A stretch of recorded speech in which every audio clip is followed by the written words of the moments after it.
This is Pam Electric Ghost, and we're live on the air with Andy Alexander. And how you doing? Welcome to the first time we've talked to you on the Pam Electric Ghost podcast.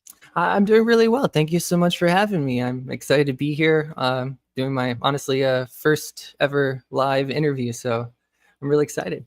Well, I'll introduce you to the world. You're a guitarist, singer, songwriter, pianist, producer, and content creator. You're at San Marcos, Texas. Yeah.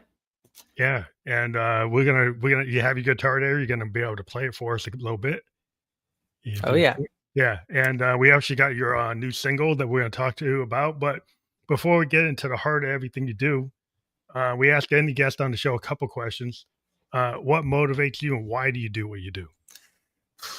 Honestly, it's kind of hard to describe like what exactly drives me. It's something intrinsic, kind of, like I've been doing it since I was really little, and I couldn't imagine not playing music ever. Like it's not something that I couldn't imagine existing without playing music. Not even necessarily guitar, but just like creating anything. Yeah. Well, the creative bug is like the thing I always ask people who are creative. Being a creative myself is like, it seems like it's like breathing. It's like something I would do whether or not it was going to generate income. No, exactly. So yeah. I'm going to play my piano whether I got a gig or not. Mm-hmm. Like if I get an idea, I'm just going to jump on the keys. Oh yeah.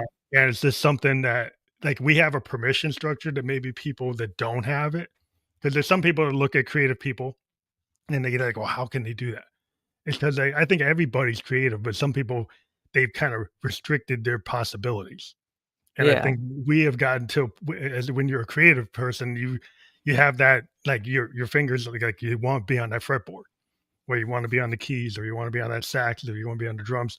It just, you feel it, and you just get drawn to whatever instrument speaks to you. Oh yeah, no, and it's like you think about it all the time, like you feel it kind of in here, and you're just like, it's like an itch you got to scratch. Like, you're not really content with, I don't know, the way maybe a day is going until you at least get your hand on the guitar, even if you're just sitting on the edge of your bed, unplugged and just, noodling or something like that. It's just, you got to do it.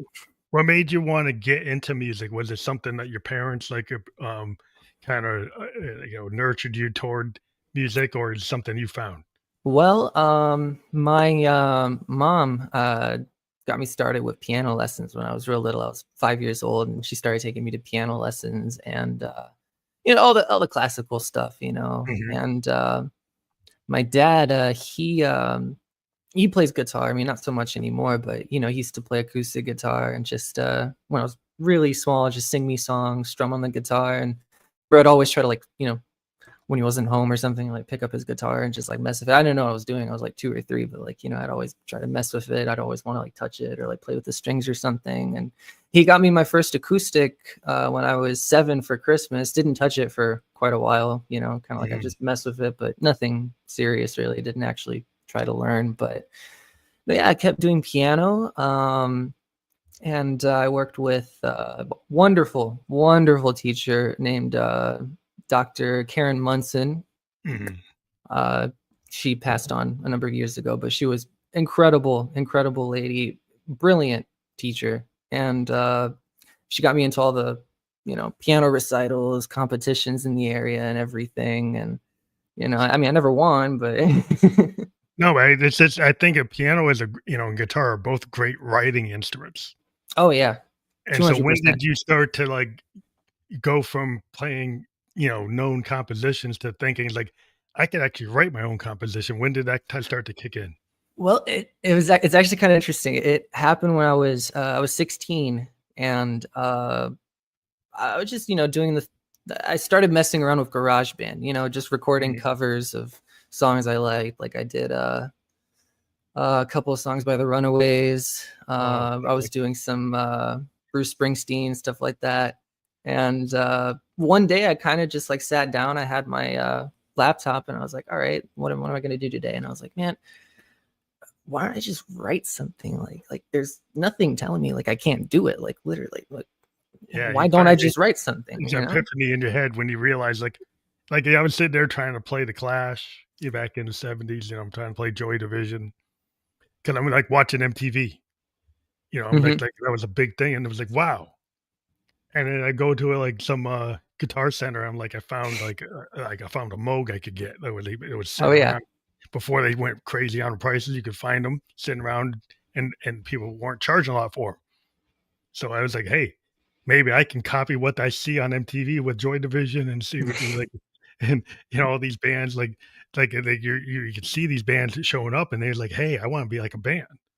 Right. I want to be like what I see, like with Duran Duran, or I want to see the Clash, or see all the, and so that is like the possibility of like, I guess I had the same bug with the people saw the Beatles, like off tons of bands because those kids like in that day they saw the Beatles on Ed Sullivan. They're like, hey, I could do that. Right. Yeah. No, but literally that's kind of just exactly what happened. I just the thought hit me, and I was like, man, well, I don't have any ideas, so I set a timer for an hour, and I was like, got to write something within an hour. Just put something down. It doesn't matter if it sucks or not. And I mean, of course, it sucked. It was absolute First thing you garbage. do, But it's never like what you do when you get there.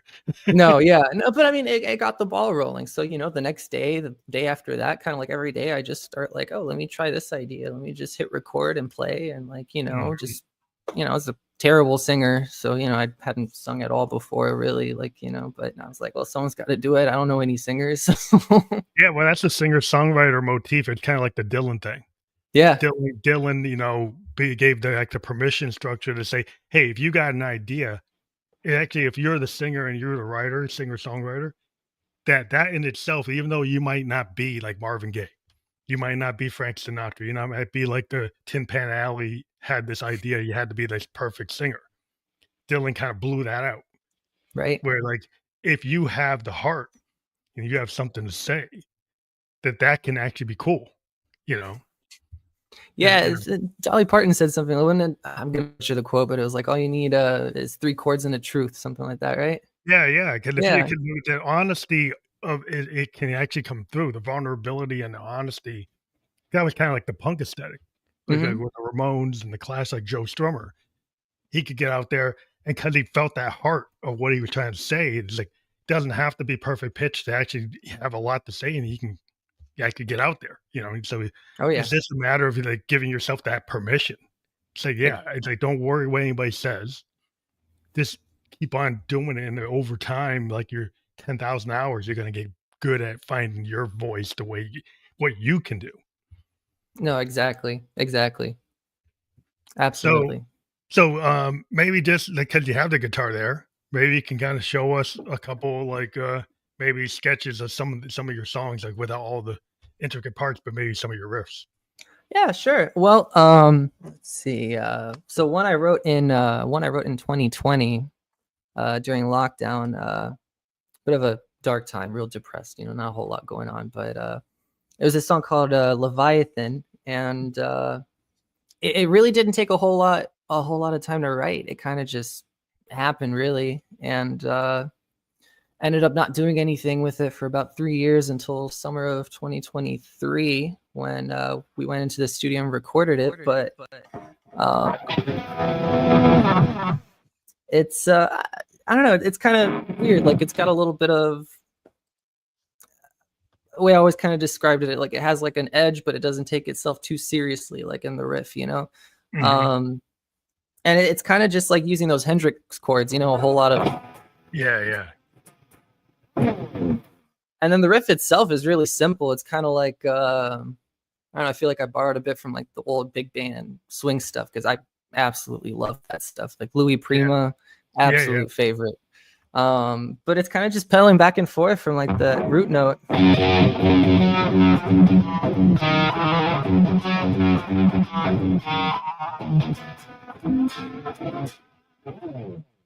That's cool. Yeah, no, pretty straightforward. And then the chorus is just a variation of that.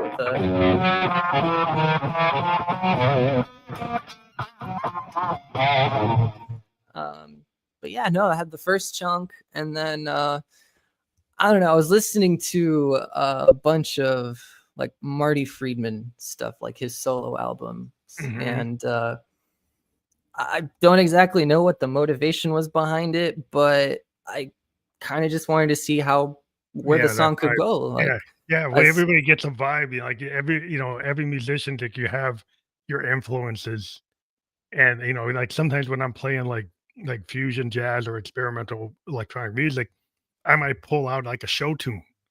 I right? might pull out, like, something I heard on a jingle, and it Mhm. might get it's whatever's in my subconscious. I go back and I listen, it's like, "Oh, I actually brought that in," and it's because like, that when you're a musician, like, that kinda stuff happens. Like, the stuff that's kinda buried in your head is, like, comes through your fingers and comes out.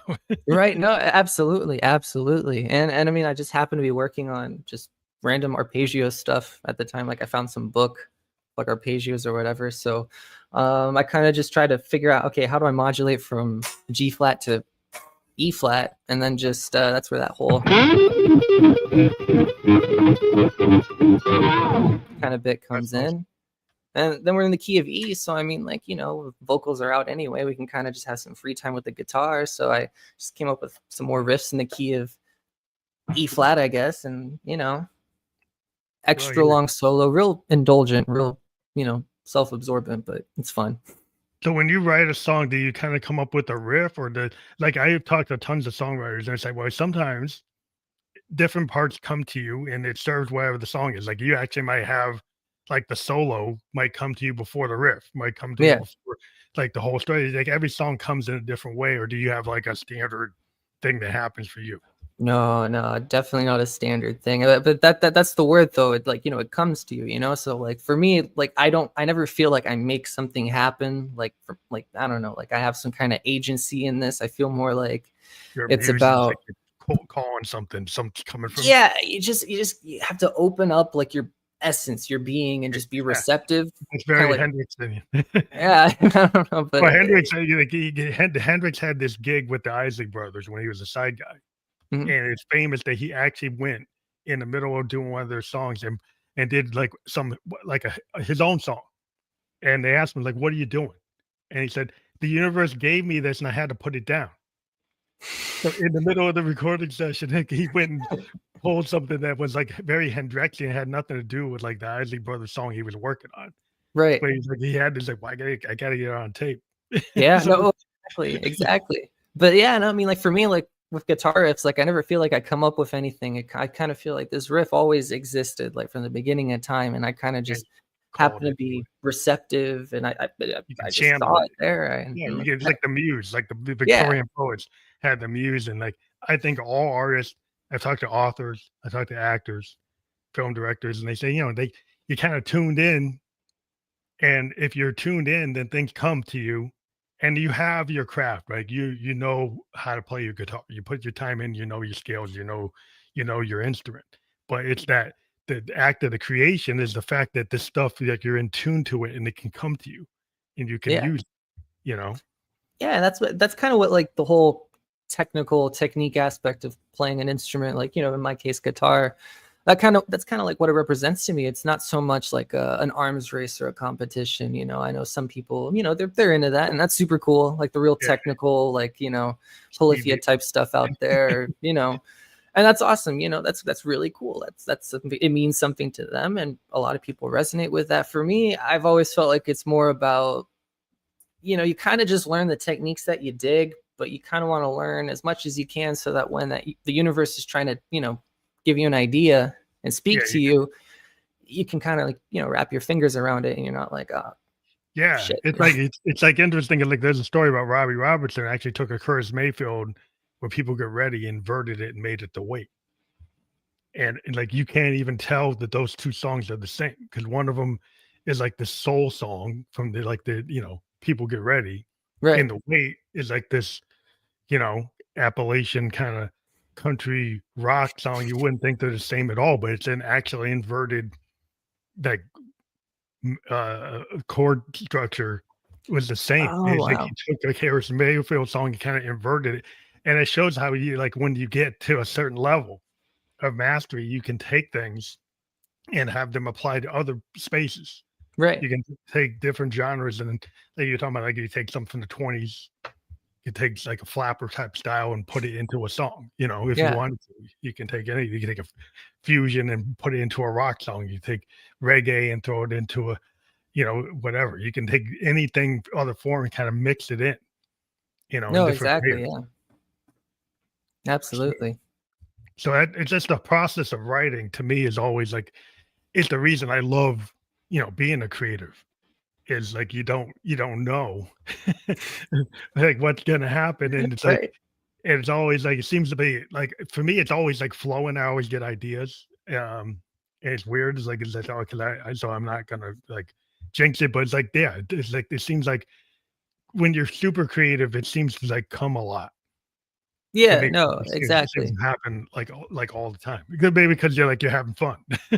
No, it doesn't. It never feels like a chore. It doesn't feel like work when you like sit down and like. For me, like I just literally just hit record in Logic and I just start playing, and then I'm Yeah, like, you just I'll have an play open something. session. Yeah, you do an Yeah, open session and you just see what happens. Then yeah. you go back and listen to it. Then in like 30 minutes, like maybe I'll play like one bar where I'm like, oh, there's something That's there. it. Then I'll just Yeah, play that for the next 2 hours over and over again, messing with it. that was like Um, Zappa's method. Zappa's methodology, he would record everything. He would take his, like, live shows, studio shows, and he'd go in his, like, living room and kinda like, "Oh, this tape goes with this one goes." He would, like, pull things non-sequentially from different sessions and say, "Hey, that's it." right. And I think that's a cool way because I've talked to a lot of people, it's like things are not always linear. They're Hmm. not always like sometimes you'll get an idea from this session or like I did a live gig and this thing worked and this thing's on tape and say, well, what if I take this and put it with that? You know, you don't know. It's just sometimes or sometimes it comes in a dream and it's the whole thing. Right. Yeah, I know. I know. But for me, nothing sucks more than like, you played something, it was cool, and then it's gone. There's no way to recall it. It's like you Yeah, didn't record it, sometimes you it's didn't capture it. It was a moment. yeah, sometimes there are moments like even if you're like a really good musician, you don't actually capture that vibe. You can get real frustrated. It's like, hey, I can't get it based on, it's kind of like a painting. Becomes Mhm. like a sound painting. It's like you put it on the canvas and that's what it is. And that's why you gotta have the recorder on as much as you can. Right. Sometimes Oh yeah. you might wanna take that and use it. And a lot of artists, they end up doing that. They have these big archives of stuff and say, "Yeah, I'm glad I had that on." Right. Like Oh yeah. No, definitely. Definitely. so I wanted to, like, maybe show people I think I've got your, one of a couple of your songs up. Mhm. Now, you had Leviathan. Do you wanna play a little bit of that and then play your single? Go right with your single, like, "Are You a Dreamer?" No, I mean, we were just talking about Leviathan. We could start with that. Sounds good. Yeah, I'm gonna start with that. I'm gonna play, like, 30 seconds so we don't get in trouble with people, but here we go. Let's see, here we go.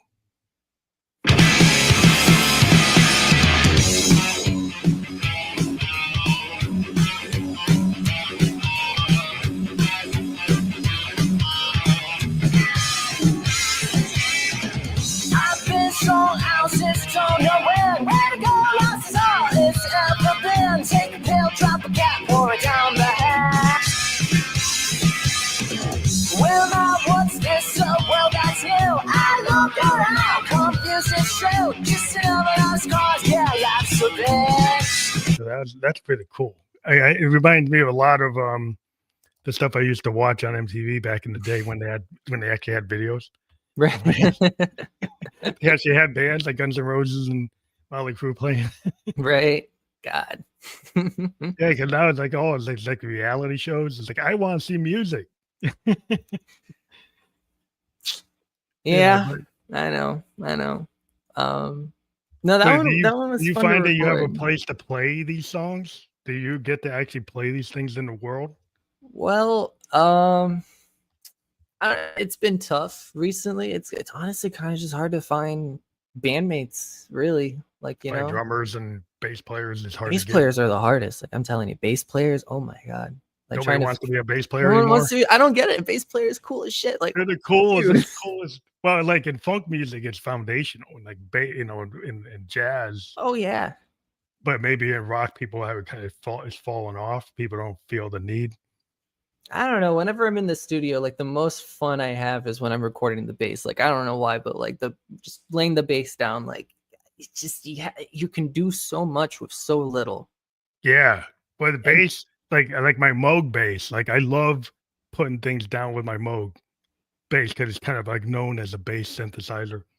and there's this stuff you can do, like, it's just a monophonic synth.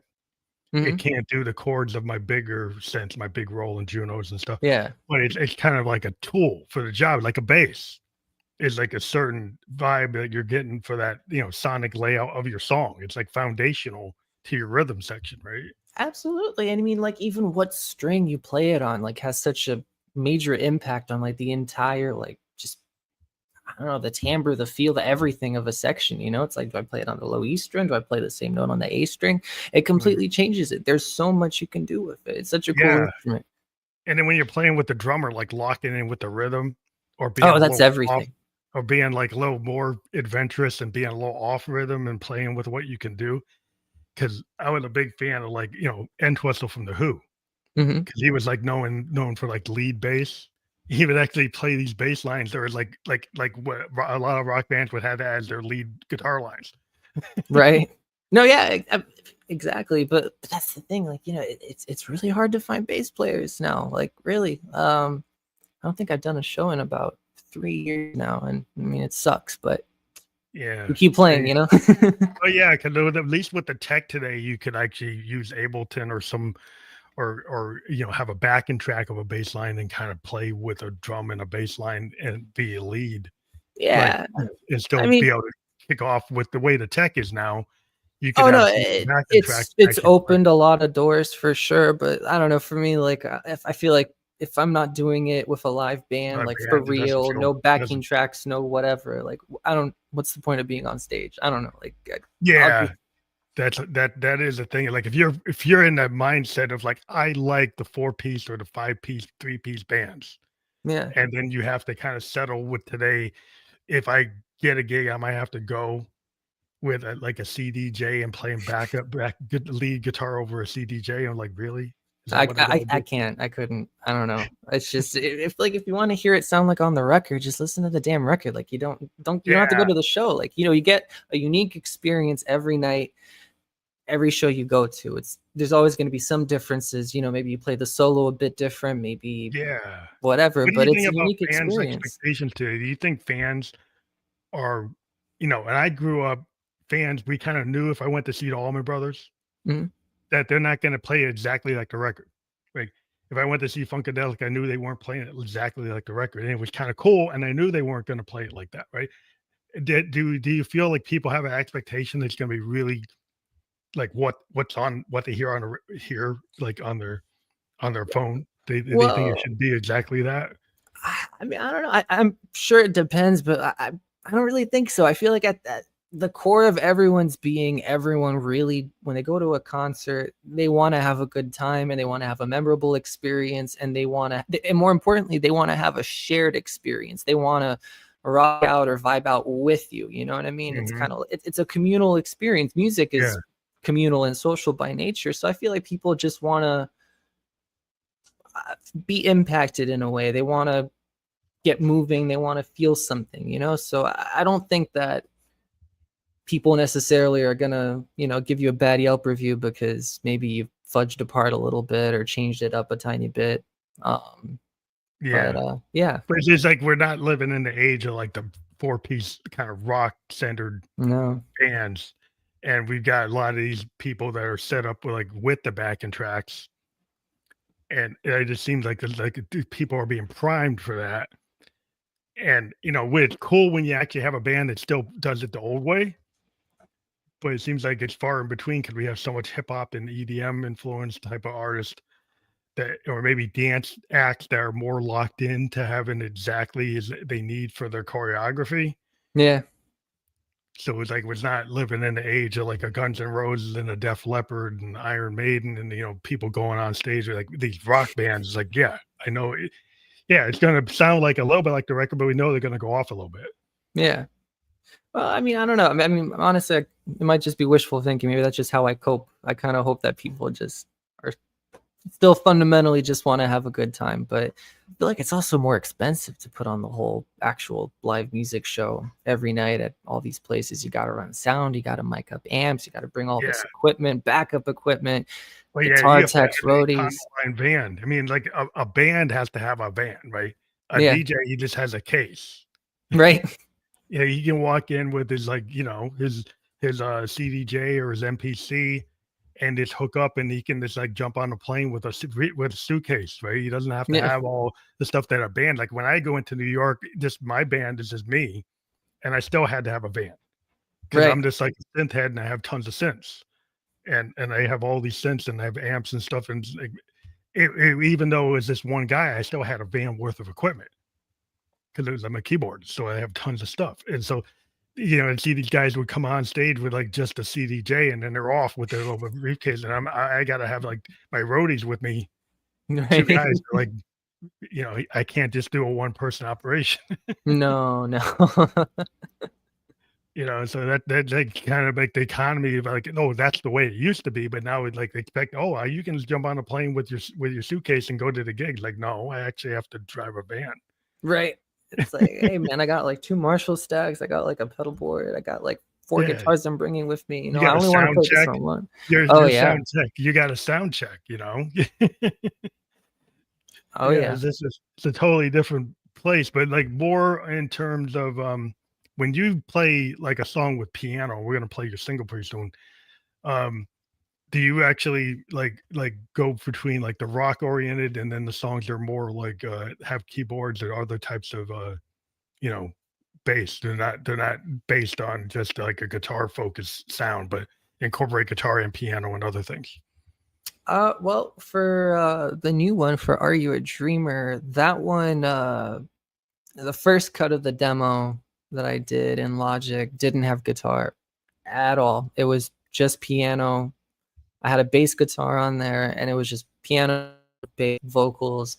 I ended up layering some, some strings, some Strings and stuff on it. brass, and all that over, But guitar was kind of the afterthought. Like, it was more of like a little bit of light seasoning at the end of it, kind of just to see like, all right, let's see if we can give it a little bit of edge. Let's see Edge like on it. how much, just enough, not too much. We don't want to overpower, kind of. But that one was a trip to write. That one was something That's else. cool when you get into that layered kind of production and you start to see like once you have keyboards, it can widen like the direction. Oh you yeah, know. no, for sure. I mean, personally, honestly, I kind of like writing on piano more than I do on guitar. I mean, maybe it's just because I've been playing piano for longer. I kind of have my head Yeah, around it's kind of the like theory a it's a bit more. songwriter's like instrument. Oh, for sure. I mean, you can do everything. Like it's all right there: bass, rhythm, leads, everything. Yeah, you can sketch out everybody's part. Like that's why I Yeah. love being the keyboardist in my bands is I would sketch out bass parts, I would sketch out guitar parts, string parts, horn parts. Because I actually was a woodwind. I played flute and clarinet, so I kind of knew how to do it from playing a woodwind and then actually doing it on a synth. You can replicate what you do on a woodwind on a synth. So that being able to write all the parts, it gets you in this kind of more of a songwriter mode than maybe just being a guitar player mode. Yeah. Then you actually looking at everything that's in the song is like, hey, maybe I need a cello here, or maybe I need some flutes here, or maybe I need this, or maybe that. It starts to make it's like, oh, what's this song need? To color it, right? No, exactly. And I mean, like, it's interesting. It's really weird. Like, it's kind of hard to describe the flow, kind of, because like I remember when I wrote that one, it was in 2022, and I mean, I just messing on the piano, same as I would on the guitar. I came up with a little bit over there, and then I started singing over it. And I don't know. I feel like for the next about week and a half or so, I was just pulling 10 to 14-hour days, just doing nothing but that. It was during the summer. I didn't have summer classes or anything. So that's all I was doing, just 12, 14-hour days, working just this one song. And I didn't end up finishing it. The song didn't have an ending. It didn't even have a title. Like by the time I finished the demo, it was just Mix 9. I just had a WAV file titled Mix 9 that I would just like send. And then you came back to it, like you let it go, and then you came back to it. I didn't come back to it intentionally. Like I always thought like it was cool because of all the vocal harmonies, the way they're kind of like, it flows interestingly, kind of, and it has all these sections. It's almost more like a theatrical musical number in a like way. A rock opera. Yeah. Like it's like it's something that like Pink Floyd or Queen or. No, I was listening to a ton of Queen too. all-time favorite Queen album, Queen 2. I was listening to a ton of it around that time, and I was like, man, like you want to play with that. Yeah, what's cool about the progressive or the kind of operatic structures is like they have movements. Mm-hmm. You have timing changes. You can have key changes. Like sounds like sometimes today I've seen. I don't want to come down on people, but seems we were into like groove, clip based music. Sometimes doesn't have the structure of a songwriting. You know what you would have been taught by your. You know, if you go to Berkeley or something, it's like you gotta have. Shouldn't you have an intro? Shouldn't you have an outro? Shouldn't you have the melody? Shouldn't you have the hook? Shouldn't you have this? You know, you have these like you have a silent section. You have a crescendo, decrescendo. You have different parts. Dynamics, exactly. Yeah. Dynamics. I don't know. It's an interesting thing. Like I've noticed, like a lot of music, like the newer stuff and like some R&B, hip hop categories, like there's no sections per se on the instrumental track. Like it just repeats the same loop over and over and over again for 2 to 4 minutes. Yeah, and it's like, okay, but like when's the B section coming? Like I'm just hearing the same thing. Yeah, because it's kind of like I think it's like that. We'll get into a little bit about songwriting. Like if you're in like a DAW, if you're in a digital audio workstation, you're on a like it creates this kind of clip based music. Now, if you know music theory, you can still you have your music theory in that structure.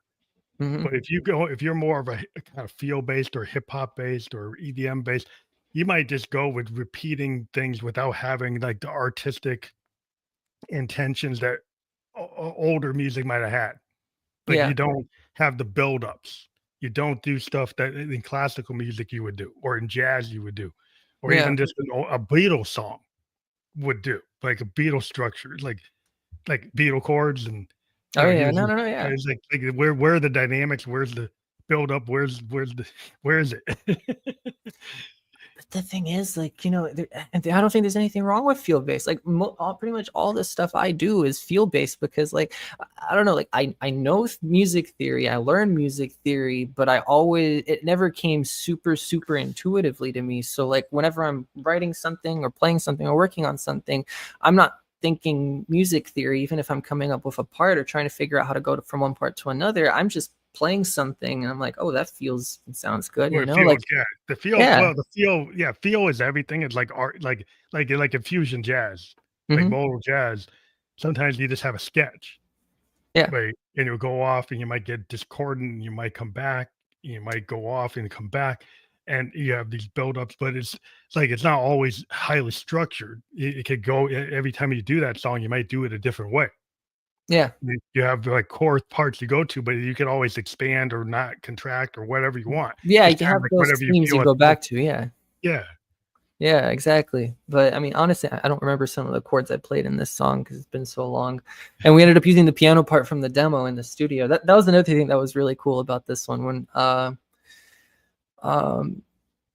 so I never finished the demo, and then in early 2024, like January 2024, I was in the studio, a place called The Bubble in Austin, and I was in there with my producer, Chris Frenchie Smith. Absolute genius, brilliant guy. Like, my God, I've been working with him for the past 5 years. Incredible producer. Just, oh yeah. So yeah, I was in there with him and Brendan Sanders, as audio engineer, and I just had my phone. We plugged it into the console, and we were just listening to demos because we were trying to figure out what we were gonna do next. And you pulled that one up. Well, I didn't. Like, I just had the folder. I gave it to him because, you know, he was sitting over there at the console. I was on the couch. I was like, here, just, you know, go through and feel free to, like, you know, play whatever you want, you know. So we settled on Gilded pretty quick because that one was the most recent one I'd written. I was pretty excited about it, and it was the shortest song I'd done because usually my songs kind of tend to drag on for a bit, but this one was under 3 minutes. I fought the urge to do a super shreddy guitar solo. It's kind of just a straight to the point punk rock kind of thing. And then we were just listening to a bunch of other ones, and they saw this file, Mix 9. What's Mix 9? I was like, oh yeah, go ahead and play that one. I don't know, haven't heard it in a minute, you know. And it could kind of just decide that's what needed to happen, you know. I mean, it was a bit of a scary thing because, you know, there was no ending, it didn't even really have a whole lot of parts that like repeated. It was very linear. The demo was very linear. And then there were all the operatic vocal sections, which were like, man, how the fuck are we gonna do these in the studio? Like there's like some of these sections, they're like 30 individual tracks that I just bounced into a stereo file and got it back in. Yeah. And it's like, yeah. So it was interesting. So we ended up doing a pre-recording session, just us two, just me and Frenchie, and we stuck the demo into Radar. You know, old computer, that's what he uses, and we just chopped it up. You chopped it up, yeah. Moved sections around. I'm like, hey, he was like, hey, this piano bit right here that you hear at the beginning, that can be our hook. That can come back here. That can come back in the pre-chorus. Oh, nice. so that's a cool way of doing it. I love doing that. You know, yeah. Peter Gabriel kind of showed that on So. He used to do that. He used to like bounce things around. Oh yeah. And we ended up trimming off like a ton of poetry, you know what I mean? Like there were a lot more lyrics than made it onto the final cut. Yeah. I think it served the ultimate vision of the song better that we cut those, but I don't know, sometimes when I'm playing the song, like singing the song in my head, like I still sometimes sing the original lyrics and I'm like, oh wait, no, we scrapped those. Wait, hold on. That's a cool thing to do because you know, that's I think songs should kind of be in the moment when you play them live. They can, you know, you might, like Dylan is famous for playing different versions of his like songs. Like they're not exactly like, we could have totally different lyrics, different structure to it. They would just, you know, people would get freaked out because like he didn't play it the same way. Right. He like change it around and they didn't tell the band. It's like that's the way you gotta keep on your toes. Right. Yeah, no, but yeah, no, I mean, we chopped it up. That took about, I don't know, I think about 7-8 hours of just chopping and writing notes and chopping, writing notes again and again and again. And the following week, we went into the studio to start cutting everything. And we decided that we were going to use the piano, string, horn parts from the demo. Oh, wow. I had to recut some of it though, because like, you know, when you're writing a song, when you're doing a demo, not every part's, you know, studio quality perfect. Like you flub some notes here and there and you say, it's fine, you know, whatever. Like it's just it's just the demo. I'll just, you know, when I go into the studio, I'll do it proper. Like this doesn't matter, you know? So I had to recut those. And it's funny. So we were going to go into the studio on, I think January 3rd. And I had like one day, it was New Year's Eve, and I was just sitting there like frantically trying to like redo the parts because like my girlfriend, now fiance, we were gonna, you know, we had New Year's Eve plans, and I had to get it done. I was like, I gotta get this done. I can't do it on New Year's Day because we've got New Year's Day plans. I gotta like do this now. This is my only opportunity. So she ended up tagging along. She brought her crochet and everything. And I felt terrible because I was just like, oh shit, you know, I got to get this done quickly. But, you know, she was fine. She was chilling, you know, she was having fun. She was enjoying the whole thing. But yeah, I cranked it out. And then I left like 2 sections unfinished, but I was like, that's okay. I don't got to be into the studio till 11. I'll wake up at 6. So day of, finish those parts. And we actually ended up bringing in all the operatic vocal parts from the demo too, so all those just bring them in as is. Yeah, as is. Yeah, well, sometimes that works. It's like, because sometimes you do something that it's really hard to replicate, and you just have to keep it. Exactly. Yeah, that's what happened. You know, it just didn't make sense to try to just recreate because we were just, you know, we would have been aiming for what was on the demo anyway, as far as the way those sound. With the tech today, you can just grab stuff and you can bring it in. And you can kind of remaster it and run it through the board and clean it up. Exactly. Yeah. Reprocess it. And you can fix a lot. And sometimes some things like you want it a little scratchy for like a feel. Like there's sometimes some things it might not be the best recording, but you can still use it. You know, you know, the Kings, when they, you know, you really got me. That was a broken amp. Yeah. And when they tried to get a better amp, it didn't sound good on a better amp, on an amp that wasn't broken. And it's like, oh, we got to keep it. Yeah. Sometimes it just works. Like that's a point in time kind of sound Exactly. painting moment, that happens, Exactly. happy accidents, right? Yeah, no, just it's like you said, just a moment in time. It's never going to happen again, no matter how hard you try. You can try to replicate, it's never going to happen. You just have to accept that this is a moment in time. And, and that kind of ties into the whole thing with shows. Like, what you're hearing on the record is that moment in time. This is not, 2 years later when you're on stage, this is not the same moment anymore. You're not going to hear this. You can always go back and listen to this moment, but I can't replicate that moment. Yeah. I mean, you get some people like James Brown and the Eagles used to find members of their bands if they couldn't replicate exactly. Mhm. But it's like, that takes the fun out of the gig. Yeah, exactly. Yeah. But let me get to this song. I want to play it because we've been talking about it. So, Are You a Dreamer? Right? We're gonna All play right. it. Yeah. We'll play a little bit of it. Here we go.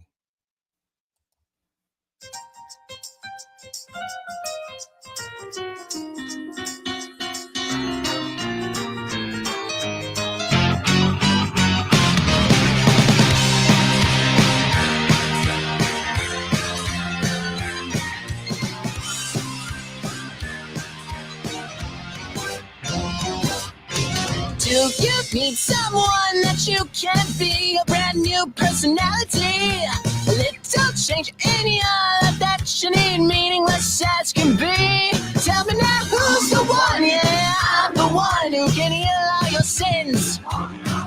Just hand over all of your earthly possessions and I'll set you free. So that's as much as I can do right now. But that's pretty cool. It does have that operatic kind of Queen feel.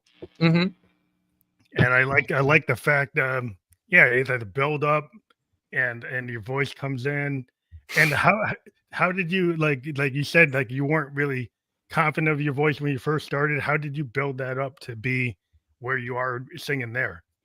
Well, I mean, I kind of just kept, trying to do it in the, confines of my own room where, just get some privacy, just try to sound like a jackass over and over again, but it's actually kind of funny. Like I discovered that if I like push up my pharyngeal wall or whatever in here and kind of shrink my voice box and bring my voice out here, that I could sing higher. You can get the higher sound. You can get the higher register. And, I'd watch like videos and read articles about like, diaphragm support and all this stuff. But and then you found it. You got to find what's comfortable for you, right? Like yeah, exactly. Yeah, you found where your voice, like, it settled in. It's like, hey, you could control it. Yeah, that's exactly right. You just do it enough, and like I tried to implement all the diaphragm support stuff pretty early on, but like it just didn't make any sense to me. But eventually, like it kind of just started happening. Like I don't know, because you're trying to hit a certain note, hold it for a certain amount of time. If you're breathing from here, it's just not going to happen. So you kind of just adjust intuitively, kind of, until eventually you land on something that works, and then you just keep doing the thing that works. Did you find it hard to do vocals and play your instrument at the same time, or was that easy for you? It was a lot easier than learning how to sing. I mean, that was probably the hardest part and the most painful part. Just learning or just getting to where you felt good-ish about your singing, that like, I don't sound like, crap all the time. Okay, yeah, you know what, this is kind of cool, but no, singing and playing at the same time, like I guess it depends on the song, because there's some songs where like the guitar has like a weird rhythm to it that's very, I don't know, off. It's like it cannot come. It's like not in the same cadence as your voice, right? It doesn't. No, it does not track whatsoever, and it can be a little irregular or weird or something. And I still struggle with some of those off the top of my head. Honestly, Gilded's a little tricky. Tricky. Yeah, because the riff, it's like it's doing this thing, like.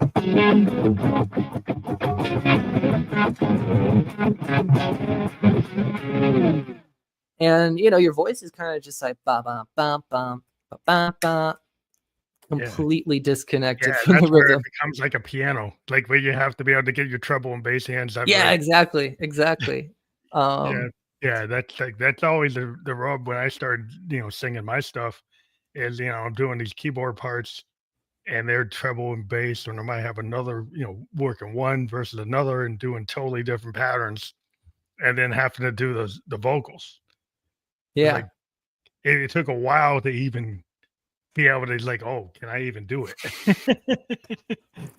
Yeah, that one's tricky though. But I mean, like, what I've kind of discovered is kind of like anything's really just a function of time and like effort. Like, you can really do anything you put your mind to. Like if you just put in the It's like the time and rehearsal. Yeah, yeah, you exactly. have to do it. Like once you give yourself a place to do it and a place to kind of do the rehearsal, Mhm. it's like the same effort that got you to be a master of your fretboard gets you to be the master of like, well, how do I present this whole Yeah. stagecraft? Right? I got to be able to play this guitar. I got to be able to like look good if I'm doing a video or a camera in front of the audience. I got to present myself.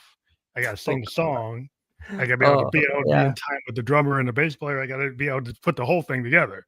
Yeah, You know, that sucked. The first music video, first time like in front of like an actual camera it was for Same Story, the first single I put out.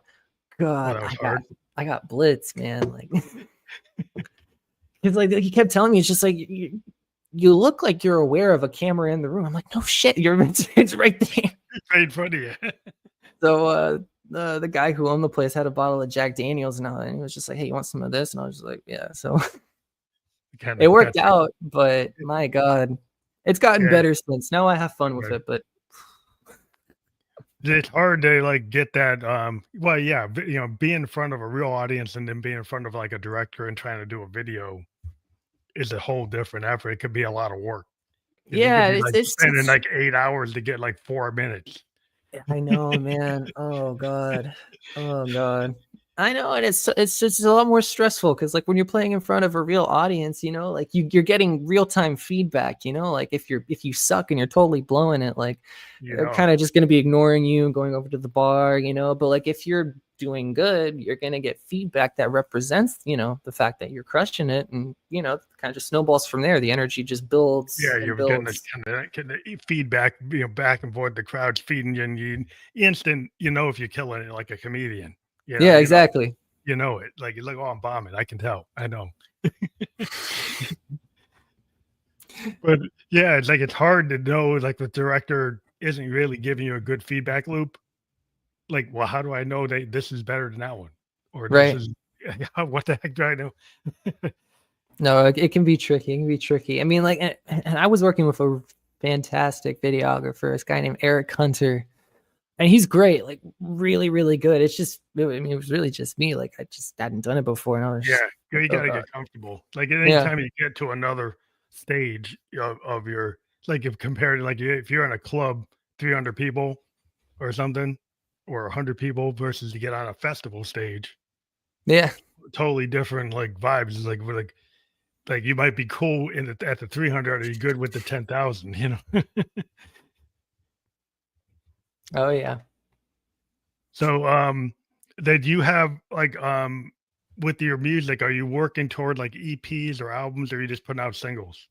So far, I've only put out singles, but I'd really love to do an album. I was actually talking with my producer friend, mid to late last year about potentially kind of starting to put that on our radar at least. We haven't exactly locked in anything specifically because we want to try to be efficient about it. Mhm. Because we live in a world with finite resources, and Yeah, you just you want to be smart and efficient about it.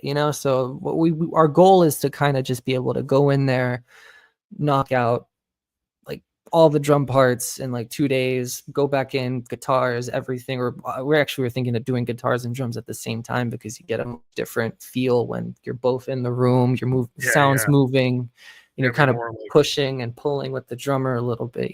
But it definitely is a goal that I would like to achieve, hopefully very soon, because I think it'd be awesome to put an album out. And I know a lot of people have been asking me about that. So yeah, because I think it's still like even if with all the streaming and stuff today, but when you go on stage, if you got a full, yeah, I'm sure you got enough songs to play in your to actually, do a show. But if you have an album, then you can kind of pitch that, you have your merch table and kind of get the buzz going. And it is like, a thing that you have to really push out, like that you'll have to like tour in this world of musicians. Like to get an album to work, you got to like tour it. You gotta get in front of people. But it does. It's just cool to me to have a concept to bring to the world. I do a lot of live, like Facebook Live, Instagram Live, like, and I used to do like full concepts of like pieces of my albums. I would do like 5 or 6 songs like straight in a show online. During COVID. I did a lot of them, but I'm always like very album focused because I kind of came from that era. Yeah. And so everything would be coming from like a theme. And I like the idea of an album's, even if it's like a Sgt. Pepper's and it's not like a Pink Floyd album, it still felt like an album. So like when you do an album, do you want something that's kind of eclectic, every song's different, or you want it to have a theme like a Sgt. Pepper or like a Pink Floyd, or just like a good solid album that maybe diverse? Honestly, kind of what I'd like to do is I'd like to have themes, like plural, kind of like, even if it's just 2, but like I'd like to start somewhere and kind of transition throughout and end somewhere else, kind of, you know what I mean? Yeah. Even if it's not a full rock theme, like Sgt. Pepper's isn't really a themed album, but it feels like an album. Yeah. It feels like it's telling a story, but it's not as cohesive as like a Pink Floyd. That exactly. That's what I like. I don't know. I like it. I liked it when Queen did it a bunch. Like, you'd have one song and it would just seamlessly flow into the next one. They were completely different songs, but even if it's just like a little piano thing, one like song ends one way. Just like that. I think songs just flow into each other, and it's not really a concept album, but it kind of feels like it is because all the songs kind of merge. Exactly. I'm also a huge fan of Extreme, and their 3rd studio album, Extreme 3. They did something like that too. Like, it starts off one way. It starts off with like Warheads and all that stuff, like real hard rock kind of, and gradually, like, it kind of just morphs into something a lot soft, more melancholy. And I don't know. Yeah.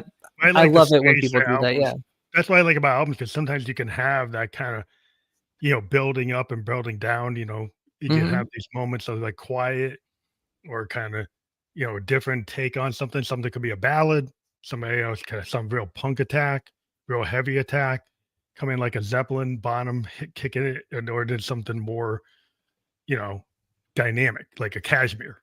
Like you get to like a Kashmir, but you could have something like, Stairway to Heaven. Right. Or some of the kind of this soul kind of, just blues songs. Get a Black Dog or something. You do something, you go into something bluesy, but then you go into something eclectic, like, like Kashmir is like super eclectic. It's like, wow, I didn't even know Zeppelin could do that. When it came out, I was like, wow, it's like, that's different. Oh yeah, no, for sure. But I think it'd be really awesome to do, and just, it's cool because like the story, you can definitely tell a story within a single, just one song. You can do a whole lot with it, but I don't know. It's like reading a compelling chapter. You know what I mean? You want to have like, multiple chapters to have the whole novel. I feel like you could ultimately tell a far more compelling story if you had 10, 11, 12 chapters, And that's it gets to showcase you as a musician. Yeah, so exactly. People get to know the depth. Like, because your single might show one part of you. Yeah. But the whole album could show like multiple facets of your vision. Exactly. And that's where I think some people, so today they just get into these like one-hit wonder idea. And if you never really get to see the depth of what's on your playlist, you never actually dive past the song you like. Yeah, exactly. To see the depth of what this artist could do. They could have an acoustic song. They could have like a bunch of vocals that are layered and they do something amazing, but you never heard it because all you listen to is their single. Right. Yeah, exactly. And honestly, another kind of like bit of a pet peeve is the shuffle button on albums. I'm sorry, but when you read a book, do you just like open to a random chapter? It's like, I'm going to read chapter 4 and then mix it with that one. Chapter 5 and chapter 9. You lose the continuity. Like, yeah, eventually, I guess by the end of it, like you might have somewhat of an idea of what the book was about, but like, you start with chapter 1, chapter 2, because the writer's trying to say something, same thing with an album. Yeah, the That flow track of an list album. isn't random. Yeah, and then in this age of like the playlist, people have lost that kind of flow of how an album was supposed to be heard. Yeah. And I think they're losing out. I think the listener loses out for convenience sake Mhm. and for, and then whether or not listeners, I think, of music are competing. People are, they're on their TikTok, they're on their Xbox, they're on their PS5, and they're not really taking the time that, like in the 70s, I would listen to, you know, Wish You Were Here, in the basement and Mhm. listen to the whole thing, or Animals. I would just listen to the whole thing. And the record, when you're on vinyl, you have to. We really didn't skip around when you play a vinyl. And Yeah. so it kind of encouraged you to actually get the full thought. So have you thought about, maybe, I know vinyl is a cool thing. It seems like people are getting back into it because they realize it's like, if you have a cool cover, you have liner notes, you have the physical.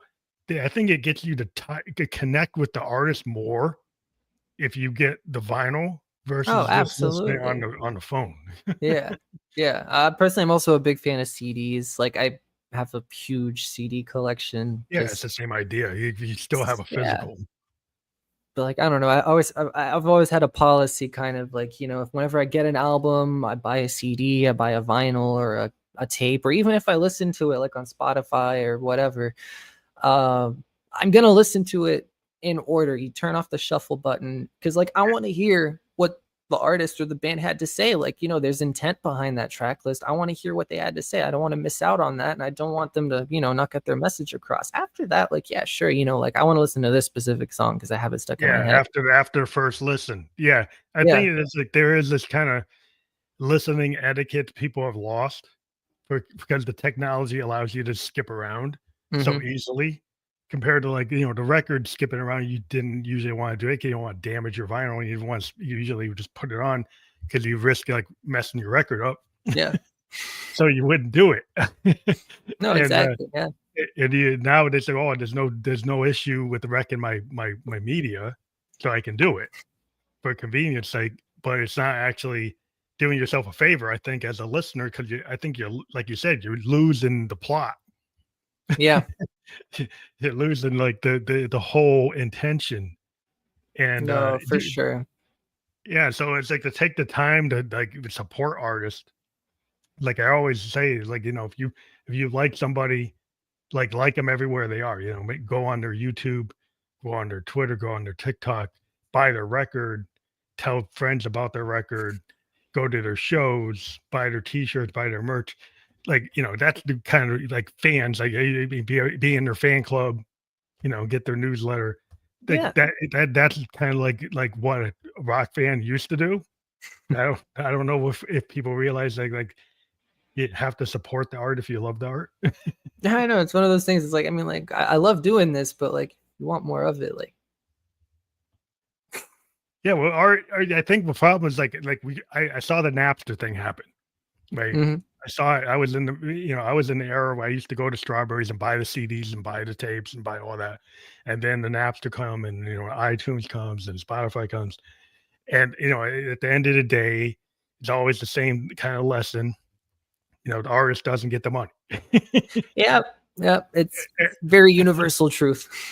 And even back in the day, like in the records, people were getting like 10 cents, for a $5 record, and they're getting 10 cents.